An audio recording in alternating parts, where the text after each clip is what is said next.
What the fuck? It's now or never. Will it work? One way to find out.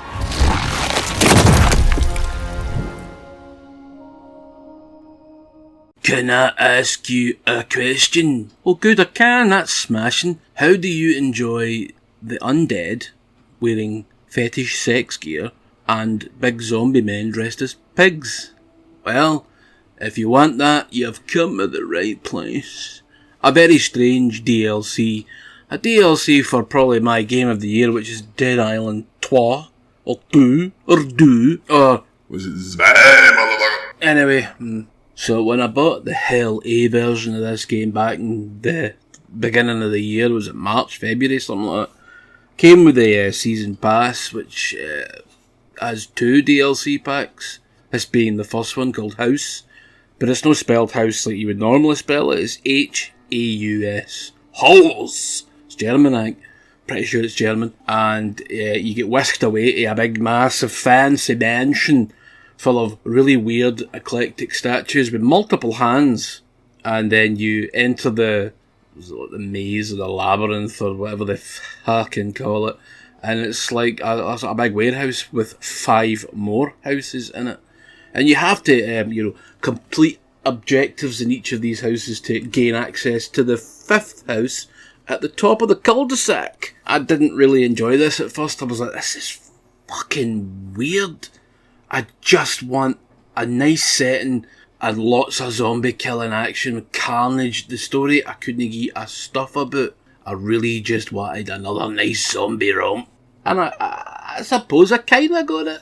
I suppose, perhaps, maybe. It's a wee bit hard to say at times. One of the tasks you need to do is you go into the house and then you'll explore and you'll find things and you'll kill things and then you go up to the roof and then you'll get your objective and you go back down to the basement and there's a pool and you have to electrocute yourself in the pool so that you can power the rest of the basement items.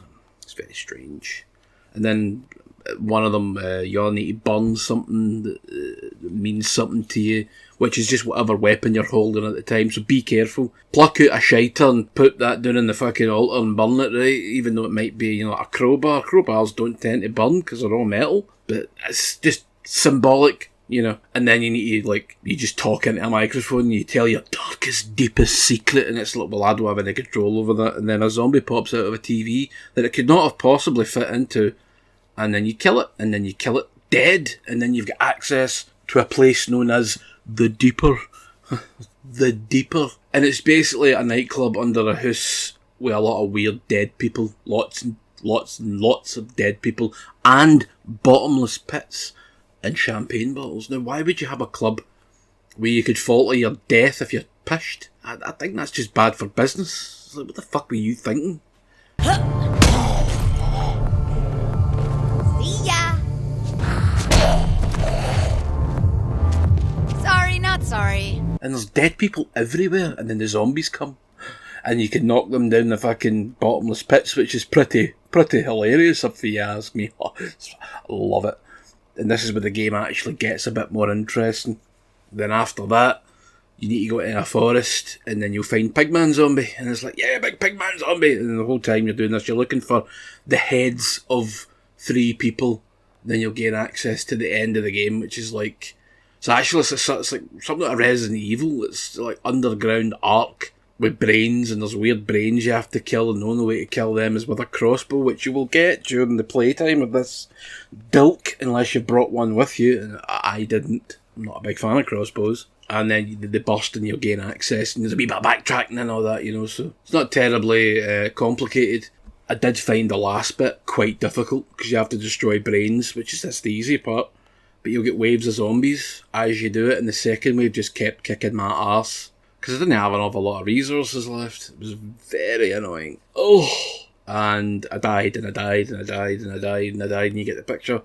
And then eventually I rung true, and I triumphed in a very unspectacular way. There's also orbs in the game that fill up your rage meter almost instantly, and while you're around them, you just basically get infinite rage. So you just slash things to bits. It's pretty good fun, actually. But wonder what the second one's going to be like. I just hope it's a wee bit more interesting, this one. This one's mostly indoors and in claustrophobic areas, and I'm like, I like things a wee bit more open. I like cityscapes on fire with zombies everywhere, or, you know, I like the downfall of society. That'd be quite nice to actually maybe get a DLC in this involving the start of it all, where you don't miss it in a plane crash.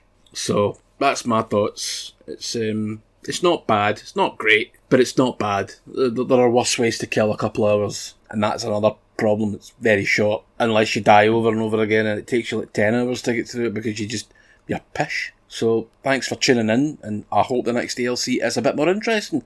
Farts. On. Oh. Huh? That zombie is a pig! It's a pig! Oh.